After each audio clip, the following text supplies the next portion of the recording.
Dear students, I am going to teach you today figures of speech. Just as in Hindi व्याकरण you study अलंकार, so in English grammar, in English literature, you will also study figure of speech. There are several figure of speech, but in your course, in inter first year and second year, there are 7 figures of speech prescribed to you. Simile, that is known as उपमा अलंकार, metaphor, रूपक अलंकार, personification, मानवीकरण अलंकार, apostrophe, संबोधन, आक्जिमोरन, विरोधाभास, hyperbole, अतिशयोक्ति and ओनोमेटोपोइया, ध्वनि सूचक अलंकार. First of all, we should know, before we start, you should know that two types of question will be based on it. One will be based on the definition, means you have to write the definition of any figure of speech and you will be given 2 marks for it. The second question will be for one example, means you have to write one definition and one example, and if you write correctly you will be given 4 marks. Now we shall start. We shall know what is the definition of figures of speech, and here you see it has been written that the words used to beautify a sentence or poetic line are called figures of speech. And after that we shall know what is a simile. First figure of speech, simile. A simile is a comparison between two things or two groups of things having at least one point in common, and the words as, like, so are used for comparison. You have studied some important point for it. Simile is a comparison between two things of different classes. Different classes means one should be living, the other should be non-living. One should be man, the other should be animal. Means if there is a comparison between the two things of the same class, there will be no comparison.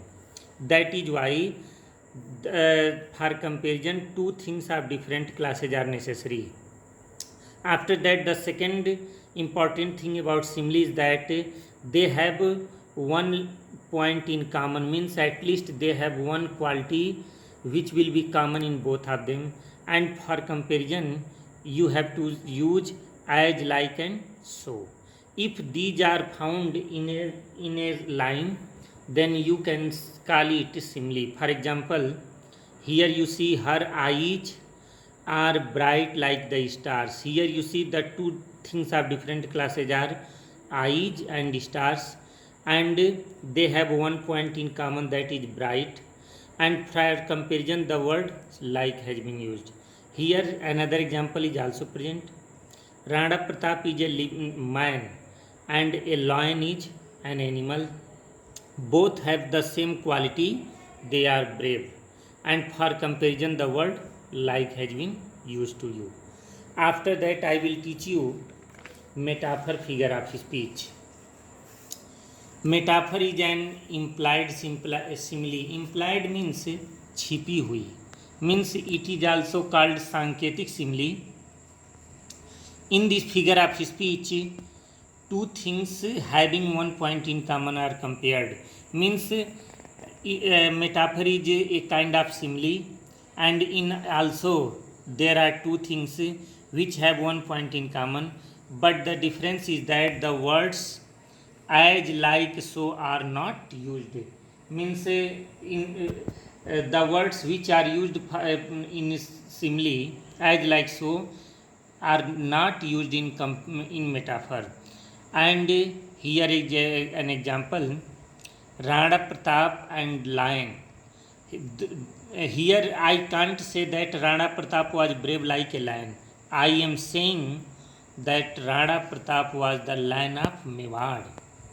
Means he was not brave, but here the writer does not say that Rana Pratap was brave like a lion, but he wants to say that he was himself a lion, and just as the lion is the king of forest, Rana Pratap was the king of Mewad. Another example is also given. Camel is the ship of desert. Here the poet does not say that camel is like a ship, but he says camel itself is the ship of desert. You should know that is in metaphor figure of speech preposition of is commonly used. After that I will teach you personification. That's very important for you.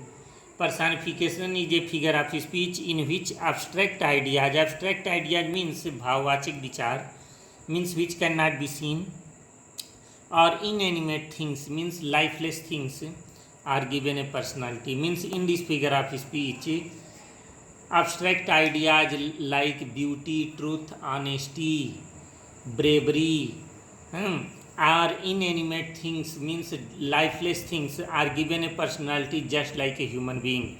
For example, just like a man knocks at the door, here it is written opportunity knocks at the door. अवसर केवल एक बार दरवाजे खटखटाता है. And you know that अवसर यानी opportunity is an abstract noun. Love is also an abstract noun, but it has been described as that love is blind. जैसे लगता है हमने लव को देखा हो एंड इट इज ब्लाइंड, और वो अंधा हो. A lie has no legs. A lie is also an abstract noun, but it has been described as a human being who has no legs. So therefore if abstract ideas are given a personality, they will be called personification. And then comes apostrophe figure of speech. Apostrophe means sambodhan, means address, means in this figure of speech dead means a person who has died, absent or a person who is absent, or any abstract ideas are addressed. Means in this figure of speech a dead, absent or abstract ideas are addressed. उनको पुकारा जाता है as if they were present before the speaker, मानो कि speaker के सामने present हो. For example here the poet addresses death. स्वयं किससे बात करता है? डेथ से. And he asks O death where is the sting. Means ऐसे वो बात कर रहा है जैसे कि उसके सामने डेथ हो. And he asks O death where is the sting. Sting means डंक. तुम्हारा डंक कहाँ है जिससे तुम मारते और लोग मर जाते हैं. Here William Wordsworth